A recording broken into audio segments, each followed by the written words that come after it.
அவன் ஒரு யதார்த்த உலகின் ஏமாளி. அந்த வானத்துல விட்டு சென்றவள் வருவாள் என்று நம்பிக்கொண்டிருந்தான். நீந்தும் மேகத்துக்கு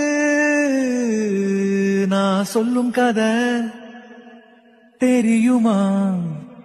யாருங்கள் அவன் கற்பனைகளுக்கும் வேதனைகளுக்கும் சொந்தக்காரி. இந்த பூமியில இந்த தனிமை மிகவும் கொடுமையாக இருந்திருக்குமே. உள்ள சாமிக்கெல்லாம் நான் கத்தி சொன்னாலும் என்று கேட்டாள். கேக்குமா? அவள் நினைவோடும் இசையோடும் இருள பார்க்காம இந்த தேநீரோடும் வாழ்ந்து கொண்டிருக்கும் எனக்கு வெளிச்சம் தெரியாதா?